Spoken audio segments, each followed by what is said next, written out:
बेकसूर एपिसोड 8।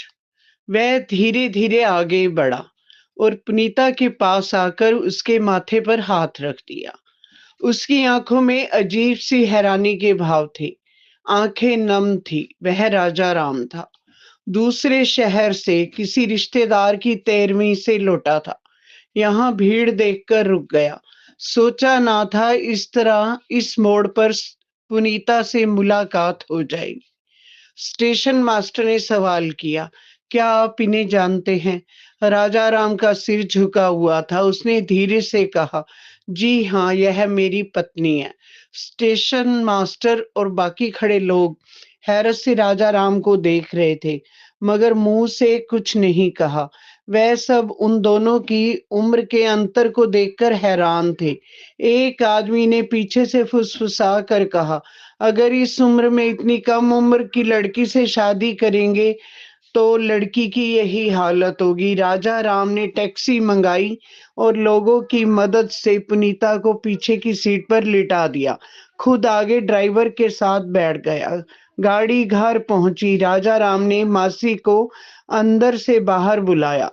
मासी ने जब टैक्सी के पीछे की सीट पर पुनीता को लेटे देखा तो उसने सवालिया नजरों से राजा राम की तरफ देखा। तो उसने आंख के इशारे से उसे शांत रहने को कहा। ड्राइवर और मासी की मदद से पुनीता को उसके कमरे में लेटा दिया। राजा राम कमरे से बाहर आ गया। मासी को पुनीता के पास रहने की कहकर उसने अपने फैमिली डॉक्टर को फोन किया। डॉक्टर ने जब चेकअप के बाद राजा राम को बताया, पुनीता 3 माह की गर्भवती है और बिल्कुल ठीक है।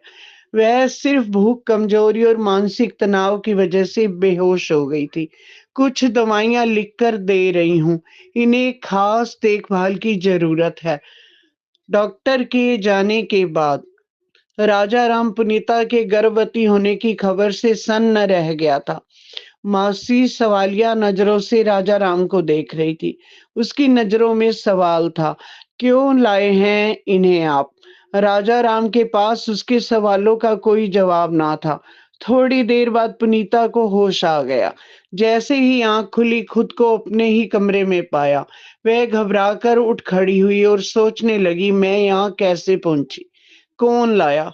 जैसे ही कमरे से बाहर निकलने को उसने कदम रखा, सामने से मासी अंदर आ गई। पुनीता की नजरें उसके सामने शर्मिंदगी से झुक गई। मासी ने कहा, पलंग पर बैठो बीबी। साहब जी की इजाजत के बिना इस बार आप घर नहीं छोड़ सकती। पुनीता चुपचाप सिर झुकाकर पलंग पर बैठ गई। मौसी उसकी हर जरूरत का ख्याल रख रही थी। राजा राम ने खास तौर पर उसे हिदायत दी थी, पुनीता का अच्छी तरह से ख्याल रखना। वह उसके सामने एक बार भी नहीं आया था, ना ही वह उसके सामने गई थी। यह सोचकर मन भर आता, जिस भले इंसान ने उसे इज्जत, रोटी और नाम दिया, उसने उसी के साथ बेवफाई की। वह राजा राम से माफी मांगना चाहती थी, मगर हिम्मत नहीं कर पा रही थी। सोचती, जब तक राजा राम उसे माफ नहीं करता तब तक मुझे सुकून नहीं मिलेगा। एक दिन मौसी रसोई के लिए जरूरी सामान खरीदने के लिए घर से बाहर गई थी। राजा राम अपने कमरे में था। पुनीता हिम्मत जमाकर कमरे के दरवाजे तक पहुंची। वह उससे माफी मांगना चाहती थी। मन कह रहा था ज्यादा से ज्यादा गुस्से में दुत्कार देगा, पर माफी मांगने से मेरे मन को तो शांति मिल जाएगी। पुनीता धीमे कदमे से कमरे में पहुंची। राजा राम को उसके आने का एहसास हो चुका था, मगर उसने नजर उठाकर नहीं देखा। वह कुर्सी पर बैठकर कोई धार्मिक किताब पढ़ रहा था। पुनीता ने झुककर राजा राम के दोनों पैर पकड़ लिए। वह हड़बड़ाकर कुर्सी से उठ खड़ा हुआ।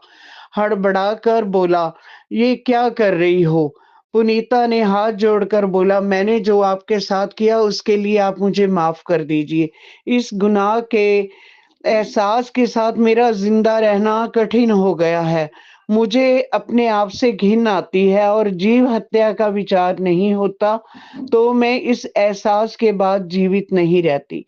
मुझे अपने गुनाह का प्रायश्चित करना है। अगर आप मुझे माफ़ नहीं कर सकते, तो मुझे यहाँ से जाने की अनुमति दीजिए। राजा राम की हालत बहुत खराब थी। इन 3 सालों में उसकी ज़िंदगी नरक से भी बदतर हो गई थी। रिश्तेदारों के ताने और लोगों की उपहास भरी नज़रें उसका पीछा करती थी। घर से निकलना बहुत कम हो गया था। जीवन साथी सत्या रानी को खोकर वह बेसहारा हो गया था। उसकी आँखें भर आई।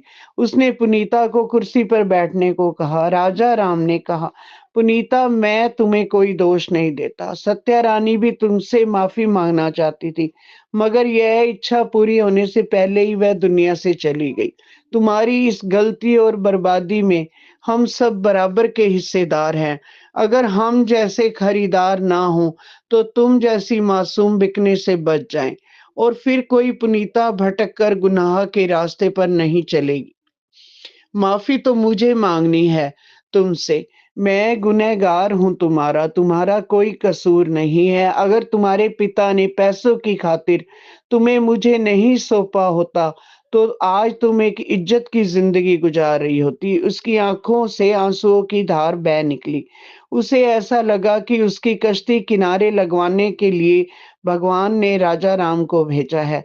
राजा राम ने कहा, बताओ अब क्या चाहती हो? जो भी कहना चाहती हो बेहिचक कहो। मैं अपनी बात से पीछे नहीं हटूँगा। मेरा जीवन पहले बेमकसद था, अब तुम्हारी भलाई में जो हो सके करना चाहता हूँ। पुनीता ने भीगी आँखों के साथ राजा राम को विनोद से मिलने से लेकर मिस्टर गुप्ता से शादी, उन्हें छोड़ने की वजह और यहाँ तक पहुँचने की सारी कहानी सच-सच बता दी। और कहा, अब आप जो चाहें मुझे सज़ा दे सकते हैं, मुझे स्वीकार होगी। बस एक ही गुज़ारिश है कि मुझे इस घर से दूर मत कीजिएगा, मेरा जीना मुश्किल हो जाएगा। राजा राम ने कहा, यह घर पहले भी तुम्हारा था और हमेशा रहेगा। राजा राम ने कहा, अपने भविष्य के लिए तुम क्या चाहती हो? बेझिझक होकर कहो, मैं अपनी गलती सुधारना चाहता हूँ। अगर तुम चाहोगी, तो मैं किसी अच्छे जीवन के साथी के साथ तुम्हारा घर भी बसा दूँगा। राजा राम की बात सुनकर पुनीता तड़प उठी। कहने लगी, आपने मुझे अभी तक माफ़ नहीं किया, वरना आप ये बात नहीं करते। मैंने दुनिया का हर रंग देखा है, हर रंग में स्वार्थ भरा है। तभी तो आपके पास लौटना चाहती हूँ। मुझे सिर्फ़ इतना चाहिए कि आप मेरे होने वाले बच्चे को पिता का नाम दें और उसे अपनी संतान की तरह स्वीकार कर लें। मैं चाहती हूँ सत्या जी का जो सपना मैंने तोड़ा था, वह फिर से इस घर में साकार हो जाए। इस घर को चिराग मिले, मुझे बस आपसे और कुछ नहीं चाहिए। राजा राम ने कहा, मैं तुम्हें कोई दोष नहीं देता। सत्या रानी भी तुमसे माफ़ी माँगना चाहती थी, मगर इसी गम से दुनिया से चली गई। तुम्हारी इस गलती और बर्बादी में हम सब बराबर के हिस्सेदार हैं। अगर हम जैसे खरीदार ना हों, तो तुम्हारे जैसी मासूम बिकने से बच जाएँ। इसमें तुम्हारा कोई कसूर नहीं है।